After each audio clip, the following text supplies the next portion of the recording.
outra conferência em Brasília, onde vou pregar vários dias. Então, eu agradeço que vocês anteciparam uma semana a data para eu poder estar aqui com vocês. Gostei muito de ver os jovens. E a minha palavra hoje à noite tem muito a ver com os jovens. Que eu ainda me sinto jovem, apesar de que estou com 61. Mesma idade do pastor. Né? Ainda me sinto jovem. Ainda corro todos os dias. Hoje eu já corri 1 hora hoje à tarde. O que vocês pensam? Né? Fazendo a minha ginástica na praça. E ainda uma vez por semana consigo ainda fazer de conta que jogo futebol com uma turma aí. E a gente corre de um lado para o outro. Então, a gente se mantém jovem, apesar de lutar contra algumas dificuldades que vão surgindo no decorrer da idade. Mas eu sou jovem, assim, me considero muito jovem e tenho uma grande apreciação pelos jovens. Hoje, quando eu vejo a minha neta hoje foi para um retiro, ontem foi para um retiro de pré-adolescentes, ela tem 11 anos. Eu digo, Deus, agora a minha neta já tem 11 anos, já vai para um retiro de pré-adolescente. Então, acho que eu estou ficando velho. Ou então, quando eu olho assim e vejo que aquela criança que eu apresentei na igreja já casou. E os filhos estão casando. Porque eu estou vai fazer 44 anos que eu estou no ministério. Eu comecei com 17 anos. Então, comecei muito cedo, então a gente consegue ver essa geração toda crescendo, não é? Entrei com 17 anos, eu fui para o Seminário das Assembleias de Deus, em Pindamonhangaba, estado de São Paulo. Estava mostrando aqui uma foto para o pastor, que eu tirei com um grupo de jovens que eu pastoreava na General Neto, na Assembleia de Deus, em 1975. Aquela época era a época dos cabelos compridos. Já usavam cabelo punk naquela época, assim, né? E os rapazes com cabelão bem comprido. E eu dei apoio para aquela juventude, e andei com aquela juventude, e me mandaram embora. Simplesmente me defenestraram. E aí eu fiquei 30 anos fora das Assembleias de Deus. Deus me usou para começar aqui em Porto Alegre a comunidade cristã, em 1976, onde Deus levantou debaixo do nosso ministério muitos líderes de louvor. Aqui o Azaf, Paulo Figueiró. Depois eu viajei pelo Brasil todo levantando líderes de louvor, Ademar de Campos, o Bispo Bené lá no Rio de Janeiro, Alda Célia. Então a gente andou o Gerson Ortega, a gente andou por toda parte, Massal Sugihara de Pompeia, levantando líderes de louvor, começando novas igrejas, ajudando essa nova geração. E faz 2 anos, para fechar o ciclo, que obedeci a Deus, e foi muito difícil obedecer a Deus, e Deus me disse para eu voltar e ajudar de novo na Assembleia de Deus. Que tal? Foi dureza. Foi dureza. Mas felizmente fui ali ajudar o meu sobrinho na Assembleia de Deus de Cachoeirinha. Ele está fazendo um lindo trabalho. Vou ficar ali até um pouco mais. Depois Deus já tem outros projetos para a minha vida e da minha esposa. Nós vamos nos jogar no mundo. Não, no mundo que eu quero dizer, nós vamos nos jogar no mundo, ajudando as igrejas. Vamos ficar 6 meses na Europa, ajudando a igreja da Inglaterra. Temos contatos lá. Vamos ajudar a igreja em toda a Europa. Então nós estamos, a minha biblioteca, não sei para onde é que ela vai. Já tem um na minha frente, já tem um na tua frente, né? Já tem um, que é o Davi Sander está na minha frente, na tua frente. Tem uma fila querendo a minha biblioteca. Bom, muito bem. Então eu quero trazer uma palavra de desafio aos jovens hoje à noite. Eu quero ler 3 textos da palavra de Deus, aliás, 4 textos. Você vai ter paciência comigo. O primeiro texto está em Eclesiastes, capítulo 1, versículos 1 até o 11, até o 10.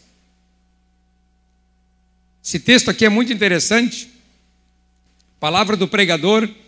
Amanhã à noite eu vou trazer a minha mensagem no PowerPoint. porque eu descobri que vocês têm multimídia, não é? E se eu soubesse, eu não sabia disso, senão tinha trazido tudo já em PowerPoint.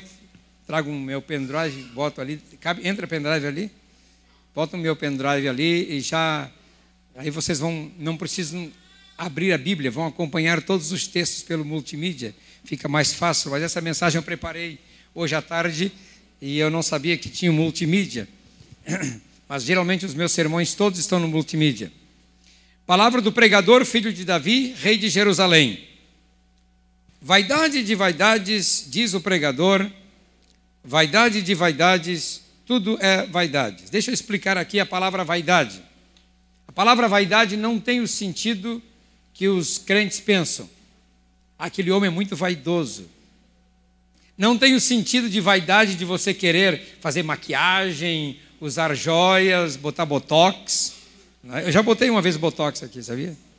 Mas continuei com ruga.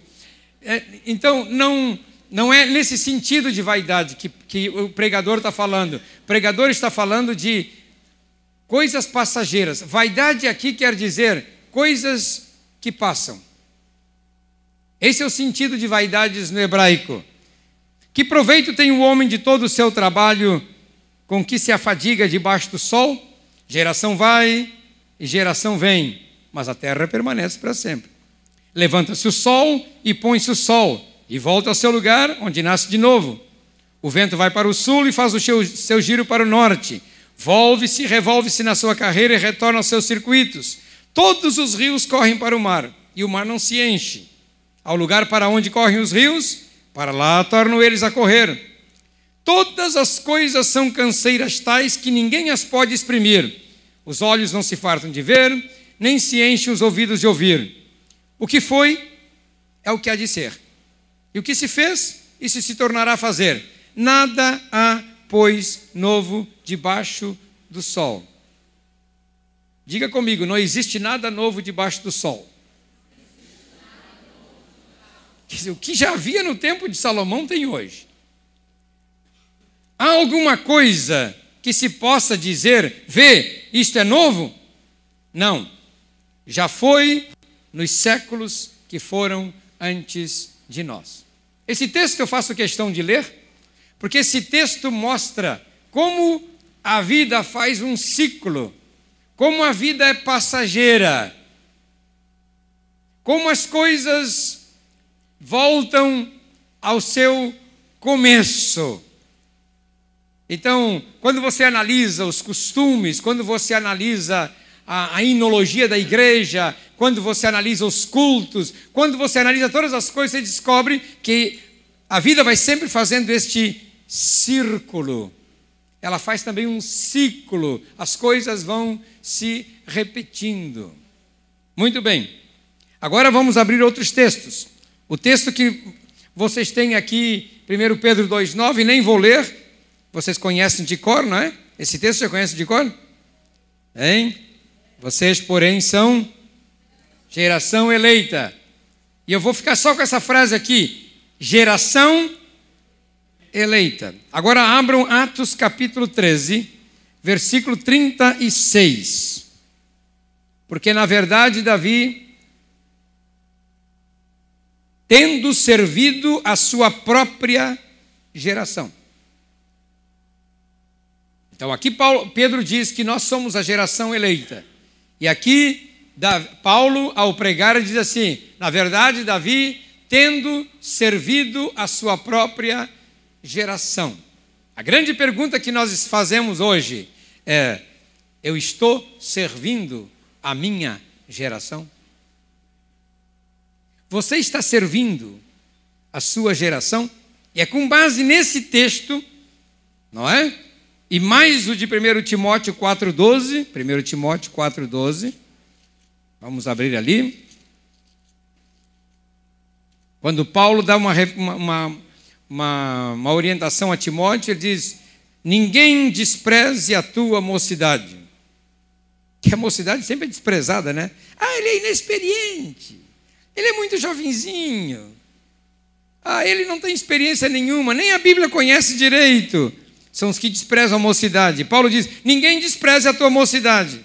Pelo contrário, torna-te padrão dos fiéis na palavra, no procedimento, no amor, na fé, na pureza. Então, aqui está o conselho de Paulo aos jovens. Às vezes eu me preocupo, não com os jovens, mas eu me preocupo com os da minha geração, os da minha idade. Porque parece que os da minha idade têm um abismo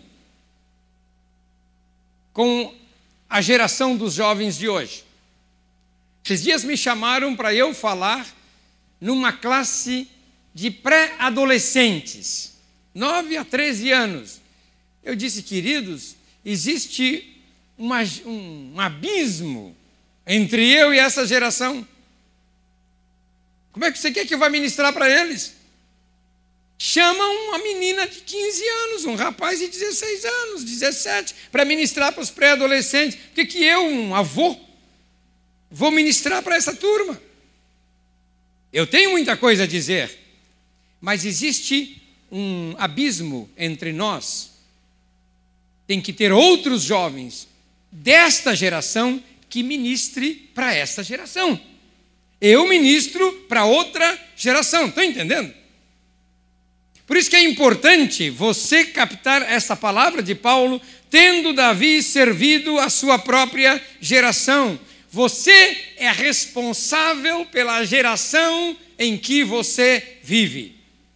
Qual é a sua idade? 15 anos? Você é responsável pela geração dos 15 anos. Qual é a sua idade? 20 anos? Você é responsável pela geração dos 20 anos. Qual é a sua idade? 70 anos? Você é responsável pela geração dos 70 anos.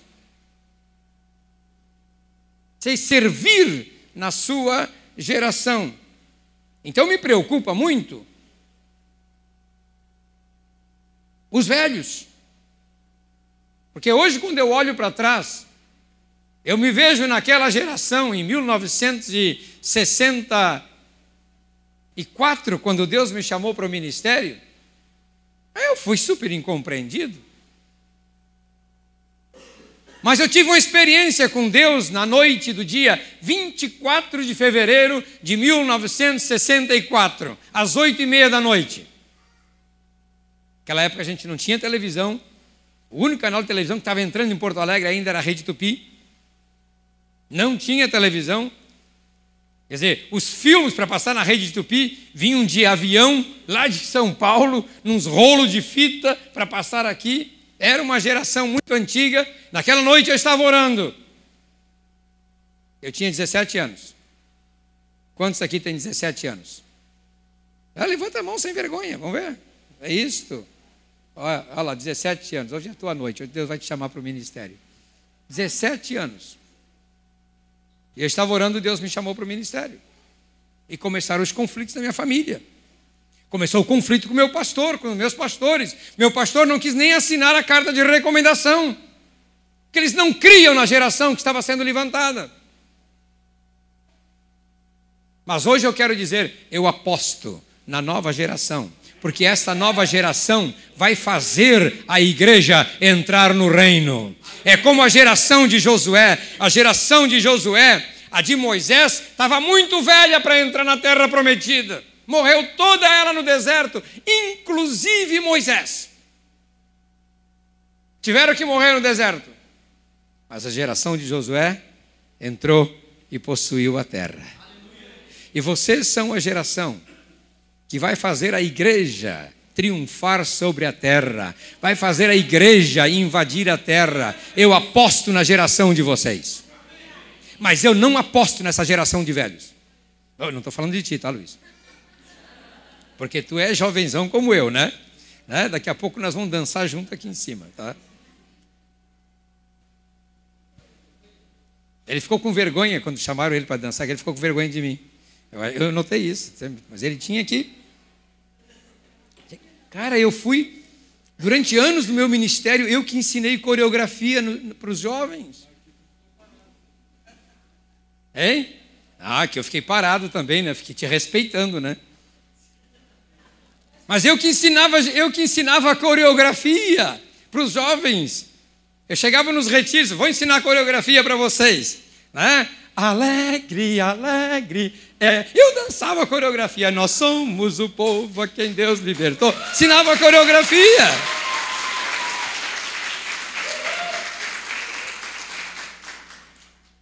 Esses dias meu sobrinho ainda me pegou e disse: tio, ensina a coreografia para a turma. E saiu eu fazendo trenzinho no culto. Bem, mas o que eu quero dizer para vocês, que me preocupa muito essa geração de velhos, que acomodaram a traseira nas cadeiras de púlpitos. E eu viajo por aí e vejo essa geração, parece uns paquiderme. Sabe o que é um paquiderme? Um elefante, gordo, pesado, que não caminha mais. Eu que me acho jovem, eles me chamam de Dino. Dinossauro.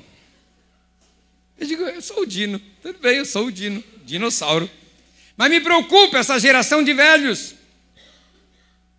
Porque nós somos responsáveis pela geração de jovens que nós estamos perdendo.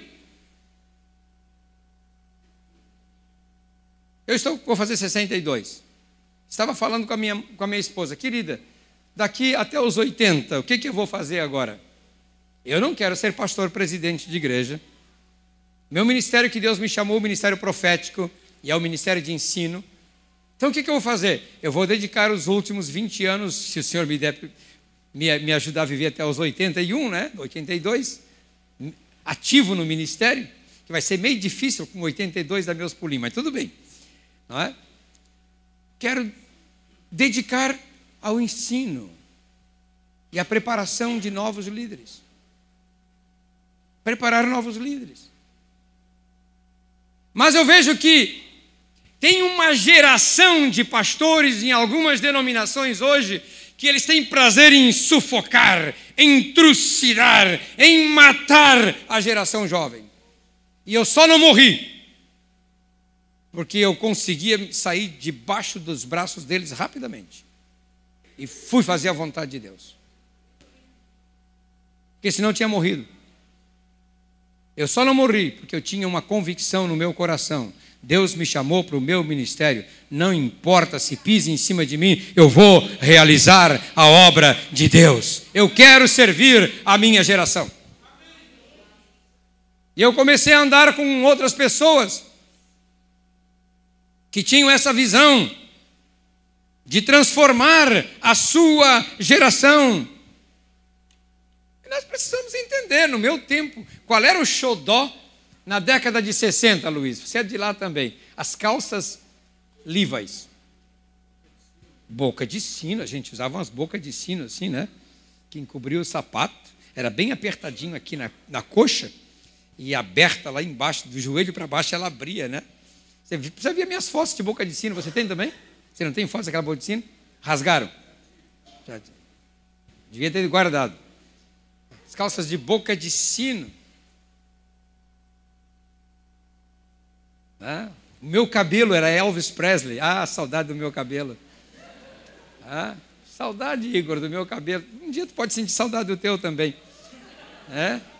Meu cabelo era igual ao do Rafael, assim, bonito assim. Rafael, eu era o xodó das moças. E depois dos 40 começou a cair. Eu achei que com 40 não ia cair mais, mas depois veio rapidinho. Não é? Veio rapidinho. Mas aquele cabelo, meu cabelo era tipo Elvis Presley, viu? Aquele penachão grandão aqui, por lado aqui. Tipo de Zé Bonitinho na televisão. Bem, mas hoje você se depara com outras grifes, né? No meu tempo era calças leves. Aí surgiu a Hang Loose. A Hang Loose já perdeu. Aí veio a No Stress aqui de Porto Alegre, já perdeu. Agora é Rat Boys. Tem alguma coisa nova no mercado? Ah, Brasil Sul. Mas assim, nível nacional, né? Rat Boys. Então, a moda vai... É o que Salomão disse, vaidade. Coisa passageira. As coisas vão passando. Adultos, vocês que são pais aqui de adolescentes, não se preocupem, tudo isso passa. Tudo isso passa. O que não passa, mas permanece para sempre, é a palavra de Deus na vida desses jovens. É a palavra de Deus. A minha cultura evangélica também foi uma cultura musical bem diferente, né? Eu sempre fui aquele, para mim, só tinha um inário na igreja, harpa cristã.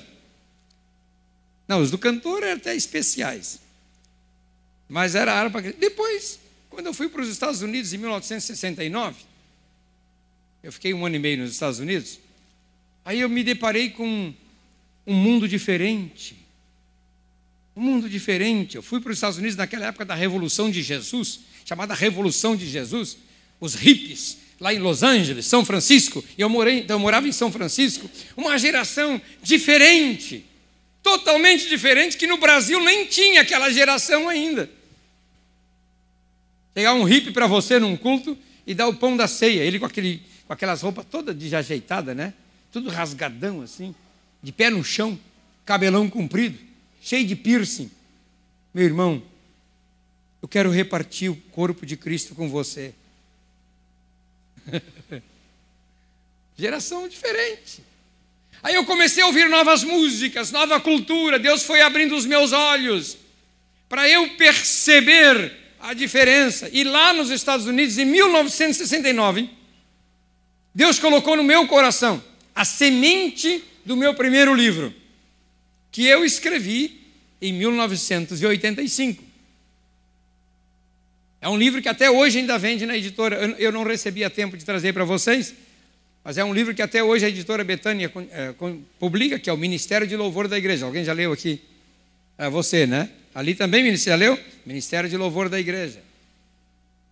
Esses tempos, fui pregar na igreja do Jorge Linhares em Belo Horizonte, e foi tão bom ouvir dos lábios do Jorge Linhares, assim, eu me converti lendo o livro do pastor Joãozinho. E ele disse, o livro do pastor Joãozinho quebrou todos os paradigmas da igreja, e quebrou mesmo. Porque naquela época, 1985, 1990, a enologia da igreja era uma enologia estagnada. Era só hinos especiais, ou então os hinos do inário.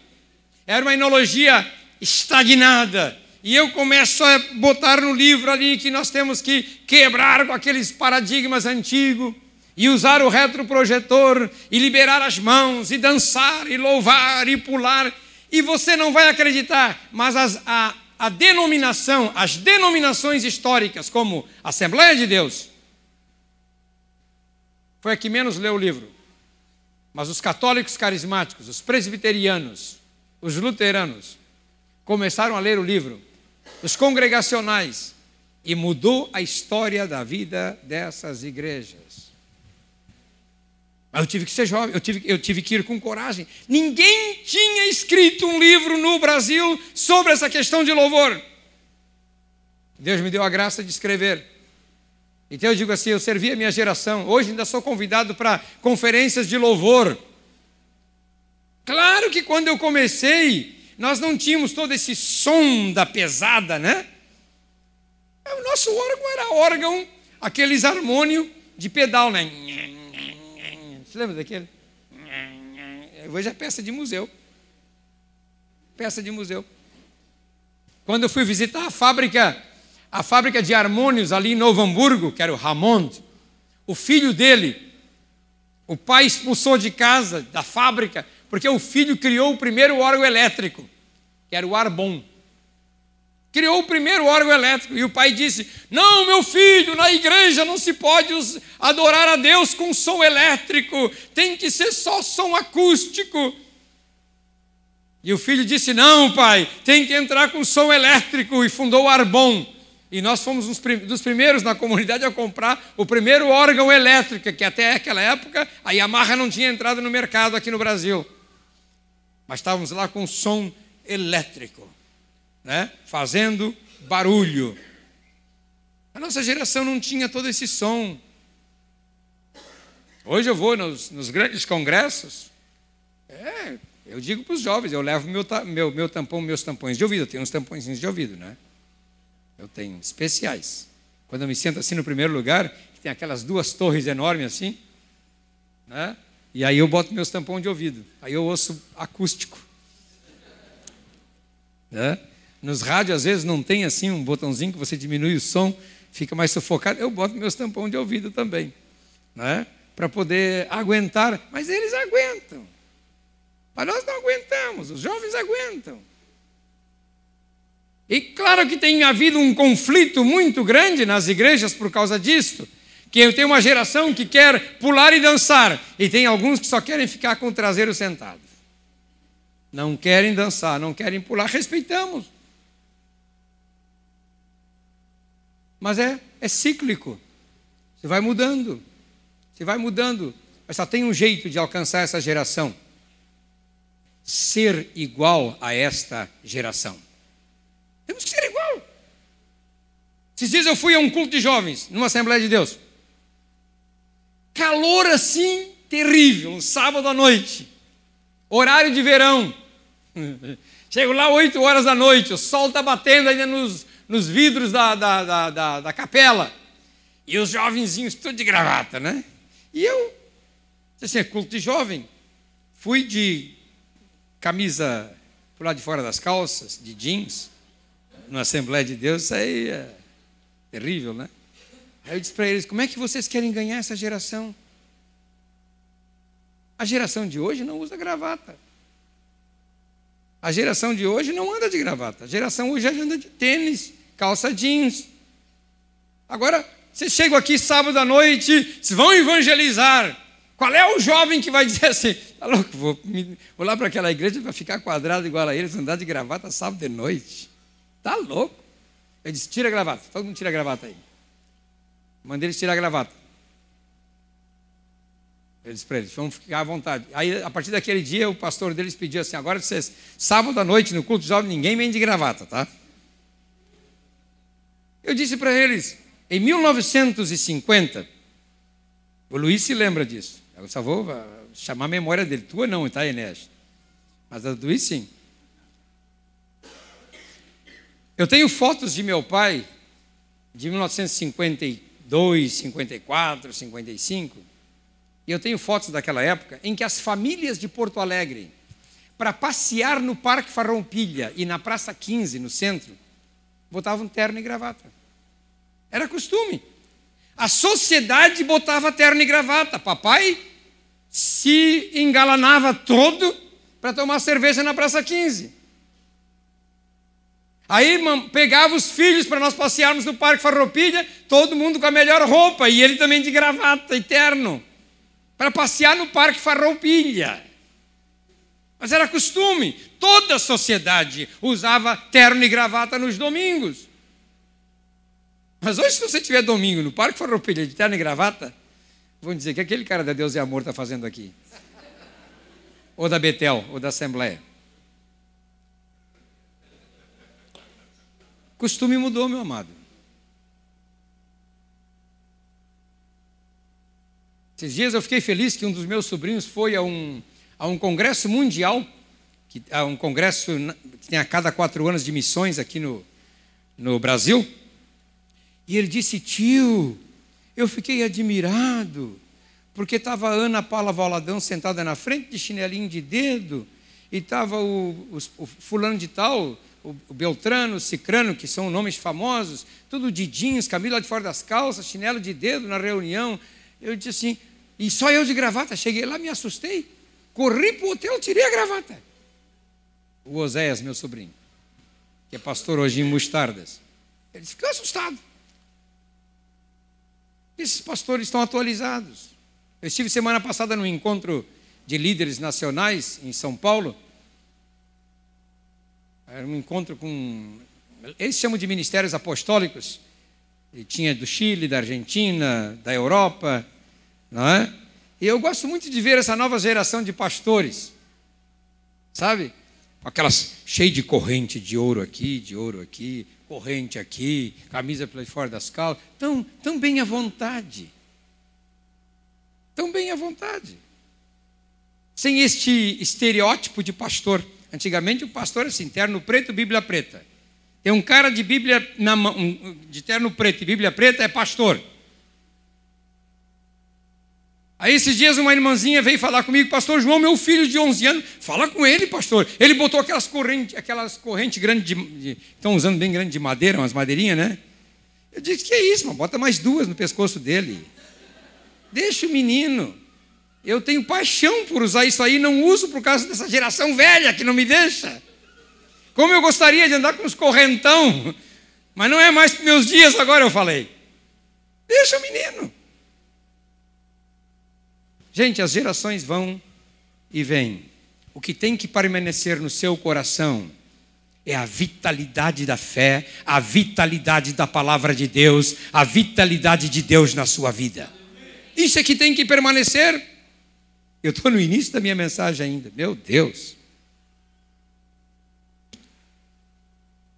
Porque, na verdade, tendo Davi servido a sua própria geração. Tem muitos jovens que não servem a sua geração, porque ficam agarrados aos costumes de seus pais, por respeito. Ficam agarrados aos costumes de seus pais. Os pais não entendem. Mas vamos entender isso, gente. Gerações são diferentes. Gerações são diferentes. Eu tenho colegas da minha idade que não sabem mexer em computador. Não sabem. Porque chegaram atrasados na era do computador. E aí aquilo é um bicho de 7 cabeças, né? Mas quando surgiu o primeiro computador, eu comprei o meu, um TK500. Ah, você nem vai se lembrar. TK500. Te lembra? Ah, rapaz, era um monstrengo. TK500, da Apple. Ligava na televisão. Era o TK500. Aí o meu segundo livro, eu já escrevi no computador. O louvor e a edificação da igreja. Já foi no computador. E hoje é uma maravilha, né? Mas eu tenho tantos homens da minha idade que têm medo daquilo. Não é? Tem medo daquilo. E aí vem meu netinho de 4 anos e diz, não vou, não faz assim. Tem que fazer diferente. Meu neto que tem 4 anos já sabe mais de computador que eu. As gerações vão mudando. Gente, a geração vai mudando. Hoje Deus tem dado instrumentos para a gente evangelizar que a minha geração não tinha. Hoje nós temos instrumentos de evangelização porque o computador e os meios virtuais podem ser usados para tudo. Até para evangelizar. Até para evangelizar. Que maravilha, eu escrevo um artigo e eu tenho lá minha relação de amigos nos meus e-mails ou no Orkut. Aí eu boto lá nos meus e-mails ou toco lá no Orkut, em toda a minha relação de amigos, não é? E mando a mensagem de Deus para todos eles. E recebo mensagem de Deus para todos eles. E recebo coisa boa, e recebo coisa ruim. E recebo lixo. Mas recebo coisa boa. A internet hoje se tornou um meio de evangelização fabuloso. A maioria das igrejas hoje do Brasil tem os seus cultos transmitidos ao vivo pela internet. A Sara já faz assim, não sei. Faz assim, transmite o culto pela internet. Todas as igrejas. Tem lá. Esses tempos eu estava pregando em Rondônia. Lá numa biboca de Rondônia, Ji-Paraná. E os irmãos estavam transmitindo a minha pregação via internet para o mundo todo. Para uma rede. E depois eles começaram a mostrar para mim os e-mails que receberam. Da Iugoslávia, do Japão, dos Estados Unidos, da França, da Inglaterra. Pessoas que me estavam vendo pela internet. É a mensagem da palavra de Deus. Então nós temos que servir a nossa geração.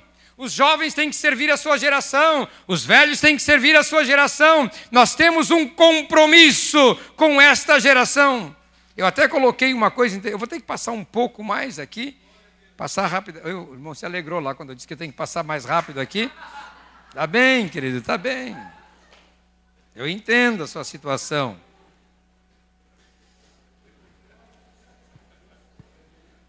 Não, fique, é brincadeira minha, viu? Às vezes eu penso assim, alguns desses líderes, eles não olham fotografias do passado. Eles não viram fotos de Spurgeon, de Finney, de Moody, de Wesley, aqueles barbão assim, né? E o Charles Spurgeon gostava de um charuto.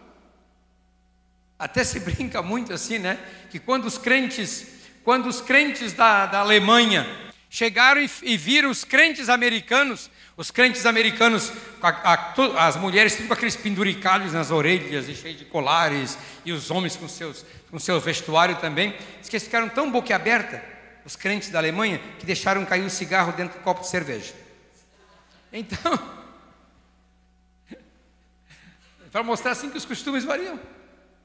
Os costumes vão variando, de lugar para lugar, de terras para terras, os costumes vão variando. Então, naquela época o costume era deixar a barba. Eu usei barba durante 15 anos no meu ministério. Foi muito bom, porque aí não precisava usar aparelho de barba. Economizava um pouquinho. Não é? Mas depois, quando a minha barba ficou branca, viu, Igor? E aí as pessoas chegavam para minha esposa e diziam assim: é o seu pai? Aí eu digo: não, vou tirar fora. Aí tirei fora. Aí tirei o bigode. Vaidade. Coisa passageira. Coisa passageira. O nosso grande dilema que os jovens enfrentam hoje, e é um problema que os jovens enfrentam porque é uma tradição que nós, a igreja velha, botamos na corcunda desses jovens. É o dilema entre o exterior e o interior. Porque sempre a igreja usou como padrão de santidade o exterior. A forma de você se vestir. Não estou falando de coisa indecente, falando de roupa comum. Então os jovens começaram a criar. Esse não é o problema de Deus. Não foi o problema de Deus. Porque quando ele mandou Jessé para escolher, mandou Davi a Samuel, a casa de Jessé, para escolher um rei, que foi Davi, primeira coisa com que Samuel se depara, aquela turma de almofadinha, os filhos de Jessé, tudo arrumadinho, gel, cabelo espetado, hoje os jovens usam cabelo espetado, né? Gente, eu passava um trabalho para fazer meu cabelo deitar quando eu era moço. Hoje não precisaria, todo mundo usa espetado. Eu passava um trabalho, porque eu tinha um redemoinho aqui e o bichão não parava, rapaz. E aí era gelatina, Bilocrem, lembra? Bilocrem, Glostora, bota em cima, né? Laque, Trim, ele já é do Trim, é mais novo. Trim, faz aquilo aqui em cima na sua cabeça para não ficar despontado. Mas, gente, que maravilha, se no meu tempo de moço a moda fosse assim, cabelo espetado. E hoje você vai nas festas, você vai nos cultos, todo mundo... Eu aqui não vejo caso de cabelo espetado, né? Cabelão espetado. Tem um ali, ó. Cabelo espetado, né? Eu adoraria usar cabelo espetado, confesso a vocês. Eu tenho ciúme, eu vejo esses jovens usar cabelo espetado, assim, que maravilha usar cabelo espetado. Meu, nem cabelo eu tenho mais para espetar. Mas os jovens ficam olhando para o costume, que a igreja implantou esse negócio. Samuel chega lá, olha para Eliabe, eu imagino Eliabe assim, do tamanho do Enéas, só que, claro, né? Praticava halterofilismo todos os dias e melhorava, fazia musculatura, aquela coisa toda. Eliabe está lá mais arrumadão, né? Cheirando um bom perfume. Naquele dia, então, ele fez as unhas, ele se arrumou todinho, aparou a barba. E quando Samuel entra e olha para aquele cara, era o mais vistoso dos 7, que Davi era o 8º, era o mais vistoso dos 7. Samuel só pensou: aquele bonitão ali deve ser o escolhido do Senhor. Que olha, ele se veste como as igrejas pentecostais querem. Ele está bem arrumadinho, calça bem arrumadinha, camisa com vinco. Você lembra que nós tínhamos que usar calça com vinco? A calça, quanto mais vinco tivesse, era mais moda. Tinha que ter vinco. A camisa tinha que ter vinco aqui, né? As mulheres, aquelas saias plissadas, coitadinha, passando aquelas saias plissadas, né? Olha para Samuel, olha para aquele moço Eliabe, ali está o perfeito crente. Esse cara é o cara que Deus vai escolher para ser o rei. Só pensou. Deus disse: Samuel, não olha para a aparência dele, nem para a altura dele. Porque a tendência nossa é desprezar os baixinhos. A tendência é desprezar os baixinhos. Mas não olha para a aparência dele, nem para a altura dele. Porque o Senhor não vê como vê os homens. O homem vê o exterior, porém o Senhor vê o coração. O texto bíblico, vamos voltar para o texto, né? O Senhor vê o coração. Meu jovem, Deus está olhando para o teu coração. Eu sei que seus pais estão olhando para a maneira que você se veste. Eu sei que todo mundo olha para a maneira que você se veste. Mas Deus está de olho no seu coração. Coração de santidade, coração puro. E vocês são uma geração que tem mais dificuldade de se santificar do que a minha. Muito mais. Porque a nossa geração, por exemplo, nós não tínhamos acesso à pornografia. Era muito raro. A coisa andava escondidinha assim, sabe? Era uma coisinha assim escondidinha. Da escola, passava para cá, não tinha acesso. E depois do governo militar, a ditadura vinha em cima, prendia tudo, pegava tudo. Hoje, a pornografia é um dos maiores problemas. Então eu vejo que vocês, os jovens, hoje têm mais problemas do que a nossa geração. E muitos pastores velhos que eu conheço, e homens velhos que eu conheço, hoje gastam horas e horas na frente do computador, acessando coisas pornográficas.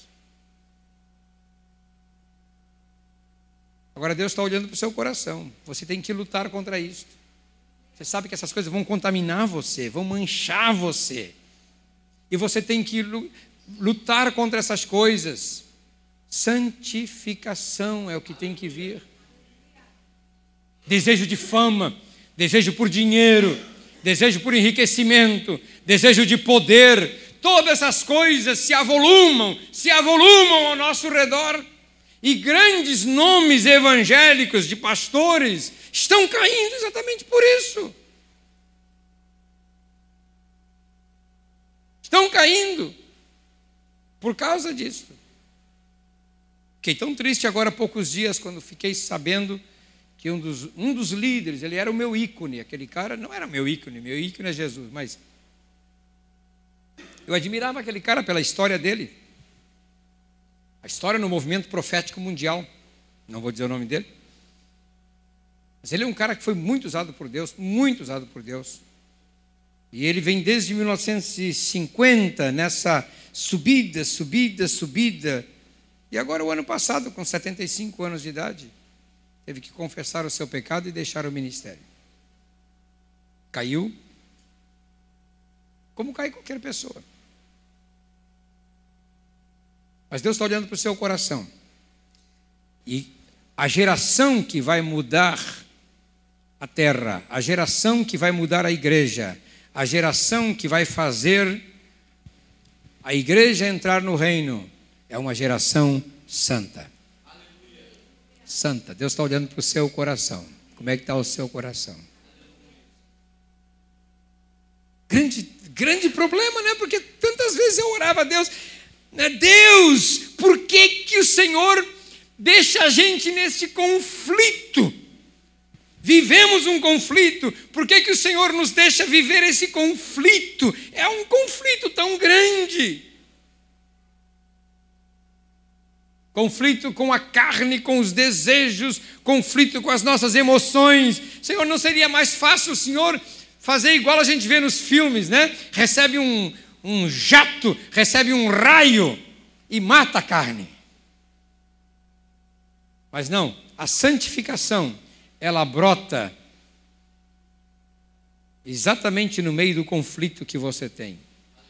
Deus olha o seu coração, Ele vê que o seu coração anda em busca da retidão, o seu coração anda em busca da santidade, o seu coração quer servir a Deus, não é? Então eu creio que essa geração é a geração que vai acertar o alvo, porque é a geração da santificação. Eu fico entusiasmado com a nova geração.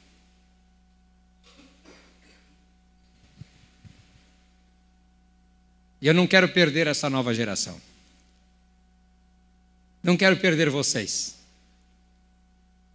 Eu gostaria de ver aqui Deus levantando muitos moços e moças para servir a Deus em várias áreas, não só como pastor, não me refiro a pastor, não, mas você lá como um alto executivo, uma alta executiva, você lá no seu emprego, você trabalhando aqui, trabalhando ali, ministrando em toda parte, conseguindo galgar um grau na sociedade, dando verdadeiro testemunho de nosso Senhor Jesus Cristo, fazendo a luz brilhar no meio das trevas. É isso que eu gostaria de ver, uma geração santa, uma geração que não se corrompe. Porque deixe dizer para vocês, a maioria desses pastores hoje já se corromperam. Tem uns que amam a política. E eu me indispus, eu acho, né? Essa é a palavra. Com a maioria dos pastores, quando eu escrevi o livro Manual do Ministério Pastoral. Eu tenho um livro que se chama Manual do Ministério Pastoral, que eu ganhei um prêmio em São Paulo, na Bienal do Livro, no ano 2002, melhor livro escrito para pastores. Não sei se você pegou, César, aquele livro. Tá? Esses caras foram lá em casa, e aí ganham o livro, ou compro, não sei. O César trouxe livros meus para vender, eu espero que tenha. Já foi quase. Eu não trouxe nenhum, estou confiando que você tem. E ali eu falo sobre. Eu meto o dedo, eu digo, pastor que se mete em política. Eu sou muito sincero, pastor que se mete em política, ele tem que deixar a Bíblia de lado e botar na sua cabeceira o Príncipe de Maquiavel.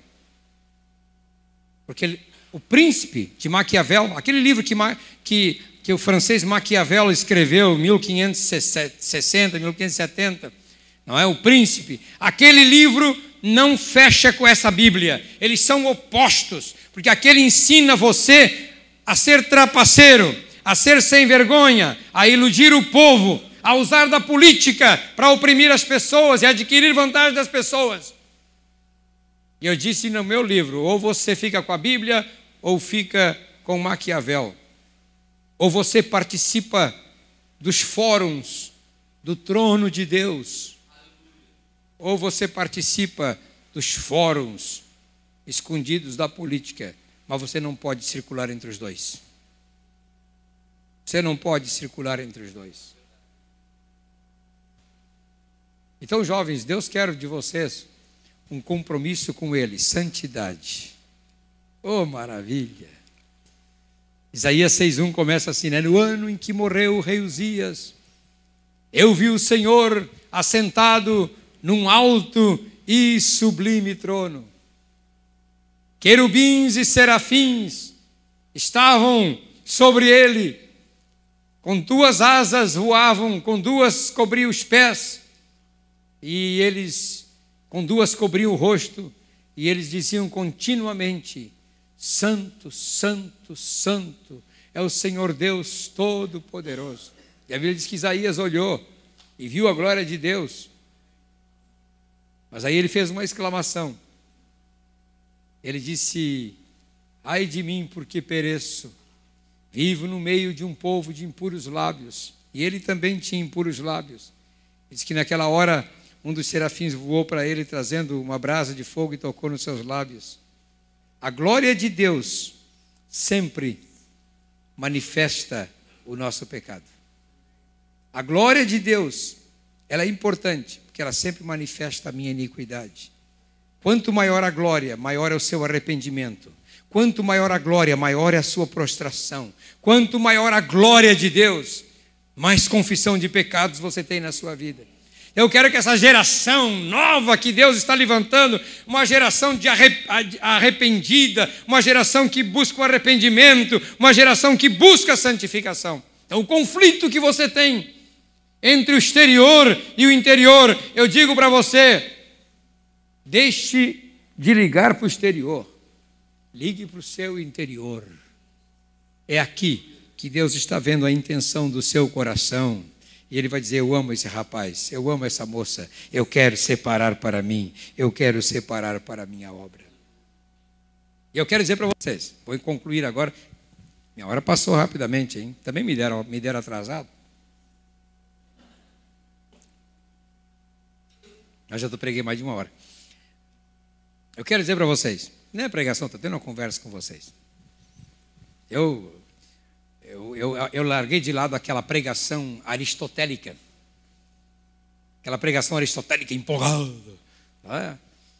E chega um se cuspir todo. Eu agora larguei aquela pregação aristotélica e estou mais conversando com as pessoas. Mas eu quero dizer para vocês que vocês estão no ponto, maduros para serem usados por Deus. E se você consagrar a sua vida para Deus, você nunca vai se arrepender. Nunca vai se arrepender. Eu, depois de anos de pastor, eu vou concluir com isso. Depois de anos de pastor, eu tive uma briguinha com Deus, mas nós brigamos feio, perdi. Se não adianta brigar com Deus, você perde. Eu já não brigo mais, mas eu briguei. Você sabe que do ano de 98 ao ano 2000, eu me impus um alto exílio. E fui morar em Cascavel, no Paraná. Foi um alto exílio por uma situação difícil da igreja aqui em Porto Alegre, e eu não queria dividir a igreja. Peguei minha família e me mudei para lá. Lá toda semana eu saía de Cascavel e eu atendia uma igreja batista em Guaíra, onde antigamente havia as 7 quedas. São 170 quilômetros. Então toda terça-feira eu ia. Sempre levava um discípulo comigo, mas naquela terça-feira não achei ninguém para ir comigo. Dirigi eu de carro 170 quilômetros e eu voltava depois da meia-noite, porque depois do culto eu atendia as pessoas, conversava, ainda ia lanchar, né? Porque o crente tem uma vantagem, né? Eles não bebem, mas que eles comem. Lá pela tarde da noite a gente ia comer alguma coisa. 00:30 eu pegava o carro e voltava para Cascavel. Aquela noite eu peguei. Eu vinha brigando com Deus. Sozinho na estrada. Eu disse, Deus, eu me localizei no mapa assim, né? O meu GPS me localizou. Meu GPS mental. Né? O GPS meu me localizou. Eu estava lá no fim do mundo, uns 15 quilômetros depois de onde o diabo perdeu as botas. E eu me localizei no mapa. Eu disse, Deus, o que eu estou fazendo nesse fim de mundo? Eu podia estar em Londres, podia estar em São Francisco, em Los Angeles, em Porto Alegre. Estou aqui nesse fim de mundo, Deus. Por que eu vim para cá, Senhor? Estou aí atendendo aí 20 pessoas na Igreja Batista, às terças-feiras. Aqui nesse fim de mundo. Como quem diz assim, Deus, o Senhor não me chamou para ficar no fim de mundo. Na realidade era isso que eu estava dizendo. Tá? O Senhor não me chamou para ficar no fim de mundo. O Senhor me chamou para as metrópoles. Era isso que eu queria dizer para Deus. Aí Deus começou a fazer umas perguntinhas para mim. Meu filho, quando eu te chamei, onde é que tu trabalhavas? Eu disse, Senhor, eu trabalhava na Rua do Parque 437, na Casa Genta. Rua do Parque, no bairro Navegantes. Trabalhei dos 14 aos 17 anos. Quando Deus me chamou, eu trabalhava ali. E Deus me perguntou, E os teus colegas de trabalho, onde é que será que eles andam hoje? Eu disse, não sei, senhor. Devem estar tudo aposentado já, ganhando um salário mínimo pelo INSS. Em algum lugar, quem sabe morando ali junto do Valão do Itu, ou lá na Cachoeirinha, na Granja. Nada com os irmãos da Granja. Né? Ou lá na Vila São Tomé, em Viamão. Porque é o que o salário permite comprar. Aí Deus começou a dizer assim, e você? Bom, senhor, eu tenho um apartamento que vale 250 mil reais lá em Porto Alegre. Era o meu apartamento que eu tinha. Tá bem, senhor, tá bem. Você acha que alguns dos seus colegas de empresa, daquele seu tempo de mocidade, isso Deus falando comigo, eles já viajaram com você? Não, senhor, acho que não. Então, quantos países você já foi? Eu comecei a enumerar para Deus, né?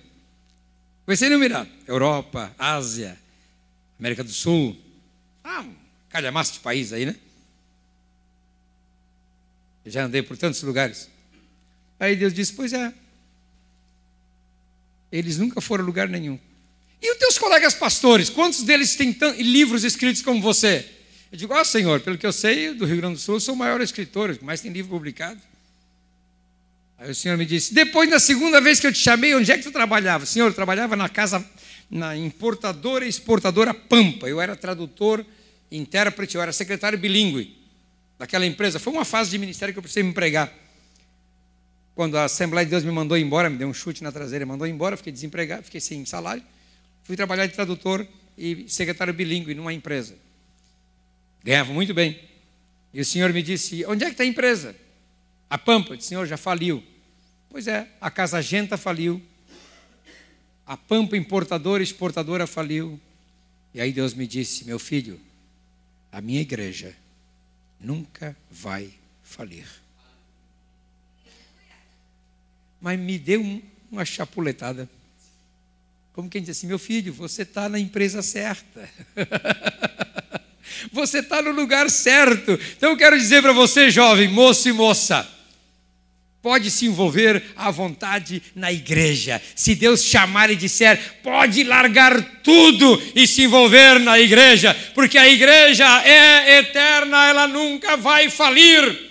O dono da igreja vai sempre sustentar você e sempre guardar a sua vida. Oh, maravilha! Pô, achei que vocês iam dar uns berros agora não deram berro nenhum. Vamos ficar em pé, queridos.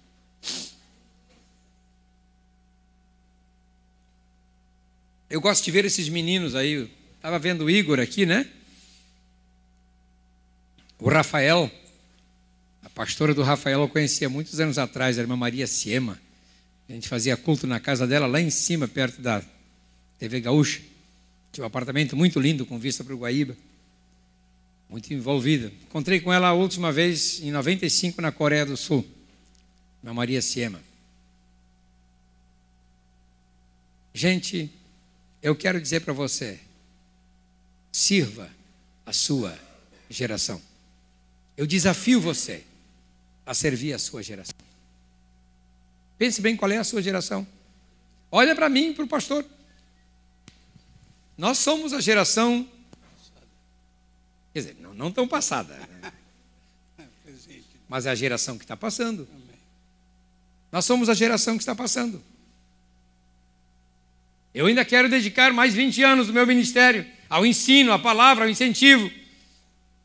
Tenho projetos ainda. Vocês não imaginam que projetos loucos que eu tenho, não vou dizer agora. Mas eu tenho projetos. Além de morar um tempo na Europa, que nós queremos dedicar para o Evangelho. Eu tenho projetos. Eu e minha esposa. Temos projetos. Então, diga essa noite, Deus, eu quero que o Senhor coloque no meu coração um projeto para eu alcançar a minha geração. Oh, Deus. Comece a pensar nisso agora. Um projeto para alcançar a minha geração. Maravilha. Anos atrás eu conversava com um amigo meu, que era o Robson Rodovalho, que hoje é o bispo, é o fundador da Sara Nossa Terra, lá na década de 70, 78, quando a gente começou a se encontrar. Ele era um moço ainda, professor de física na universidade, mas ele tinha um desejo, mudar a sua geração. Você tem um desejo no coração mudar a minha geração, conquistar a minha geração.